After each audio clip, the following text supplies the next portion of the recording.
ஒரு காதல்.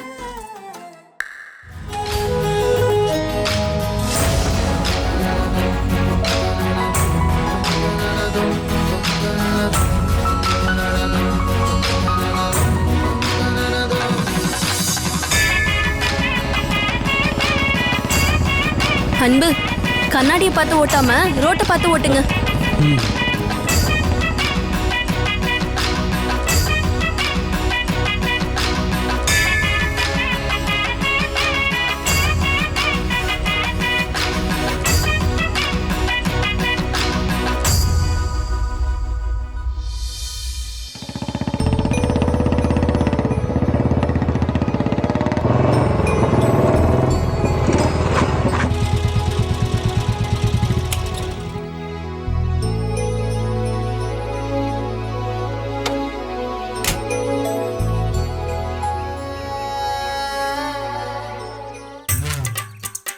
எனக்கு என்னமோ ஃபாரன்சிக் லேபுக்கு வந்த மாதிரியே தெரியல. நம்ம 2 பேரும் கல்யாணம் பண்ணிக்கிறதுக்காக ரிஜிஸ்டர் ஆஃபீஸ்க்கு வந்த மாதிரியே இருக்கு. அன்பு, இதுதான் ஃபாரன்சிக் லேபா? ஆமாங்க, இதுதான் ஃபாரன்சிக் லேப். ஆனால் பார்க்க ரிஜிஸ்டர் ஆஃபீஸ் மாதிரியே இருக்குல்ல? இல்லையே. சரி, வாங்க போலாம். கயல், எனக்கு ஒரு சந்தேகம். இப்போ நாம போய் ஃபாரன்சிக் லேப்குள்ள ஃபிங்கர் பிரிண்ட் காப்பி வேணும்னு கேட்டா அவங்க எப்படி நமக்கு கொடுப்பாங்க? இந்த கேஸை டீல் பண்ற இன்ஸ்பெக்டர் இல்லைன்னா ஸ்டேஷன் ஆளுங்களுக்கு தானே கொடுப்பாங்க. நாம வெறும் ட்ரைனிங்காக தானே இந்த ஸ்டேஷனுக்கு வந்திருக்கோம். நம்ம ட்ரைனிங் போலீஸ்னு சொன்னா நம்ம கிட்ட எப்படி இந்த ரிப்போர்ட்டை கொடுப்பாங்க? இதுக்கு முன்னால ஸ்டேஷன் வேலையா இங்க வந்திருந்தாலும் நம்புவாங்க, அதுவும் இல்லை. அப்புறம் எப்படி நம்மள நம்புவாங்க? நீங்க சொல்றது சரிதான் அன்பு. நாம போய் கேட்டா தரமாட்டாங்க தான். ஆனா நாம இப்ப ட்ரைனிங் போலீஸ்னு சொன்னா தானே பிரச்சனை. நம்ம ஸ்டேஷன்ல ஒர்க் பண்றதாவும் இன்ஸ்பெக்டர் ரிப்போர்ட்டை வாங்கிட்டு வர சொன்னதாவும் சொல்லி கேட்போம். அப்போ கொடுத்துதானே ஆகணும். புரியல, என்ன கயல் சொல்றீங்க? நம்ம ஸ்டேஷன்ல ஒர்க் பண்றோம்னு சொன்னா எப்படி அவங்க நம்புவாங்க? இன்ஸ்பெக்டர் கிட்ட கால் பண்ணி கேட்காம அவங்க எப்படி தருவாங்க? அவங்க அப்படி கால் பண்ணி கேட்டா நம்ம மாட்டிக்க மாட்டோமா?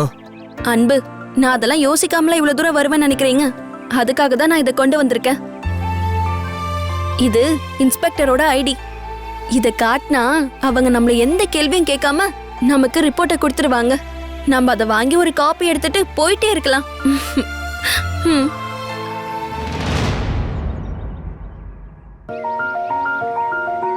இத பாருங்க, இத காட்டி அவங்க கிட்ட கேட்போம். அதுக்கப்புறம் என்ன நடக்குமோ அது அப்புறம் பாத்துக்கலாம். இப்போதைக்கு நாம நினைச்சதை சாதிக்கணும், அதான் நமக்கு முக்கியம். கயல், நான் உங்களை என்னமோன்னு நினைச்சேன், ஆனா சான்ஸே இல்லை கயல். நீங்க எங்கேயோ போயிட்டீங்க. சும்மா சொல்லக்கூடாது, நீங்க எல்லாத்துக்கும் செம்ம ப்ரிப்பேரா வந்திருக்கீங்க. ஆனா நீங்க இப்படி ஜெயக்குமார் சாரோட ஐடியா சுட்டுட்டு வருவீங்கன்னு நான் கற்பனை கூட பண்ணி பார்க்கல. அன்பு, 4 பேருக்கு நல்லது நடக்கும்னா எதுவும் தப்பு இல்ல. இது இல்லைன்னா நாம நினைக்கிறத சாதிக்க முடியாது.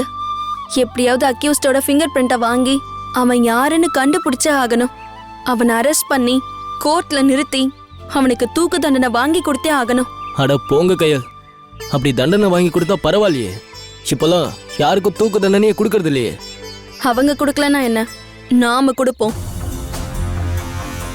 ஆமா அன்பு, அவனை நாமளே தூக்குல போடலாம்.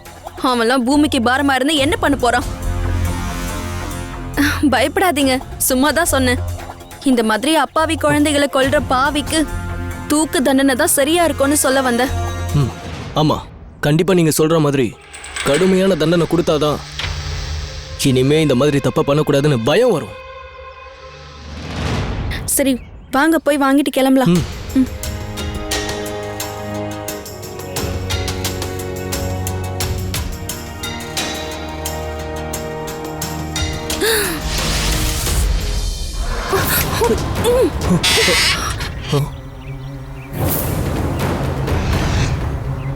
ஐயோ, இந்த நேரத்துல இவர் இங்க என்ன பண்ணிட்டு இருக்காரு?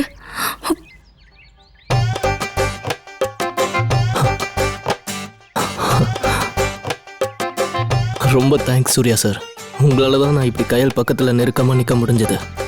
இப்போ கூட கையல் என் கையை பிடிச்சிருக்கானா அதுக்கு முழு காரணம் நீங்க தான். நீங்க மட்டும் வரலன்னா இதெல்லாம் நடந்தே இருக்காது. இந்த சுச்சுவேஷன் எப்படி இருக்குன்னா, கையிலும் நானும் லவ் பண்ணி ஊர் சுத்தும் போது சினிமா தியேட்டர்ல அவங்க முறமாமாவை பார்த்து பயந்து ஒளிஞ்சிட்டு இருக்க மாதிரியே த்ரில்லா இருக்கு. Suriya sir, god is great. அன்பு, சூர்யா சார் இப்போதைக்கு போற மாதிரி தெரியல.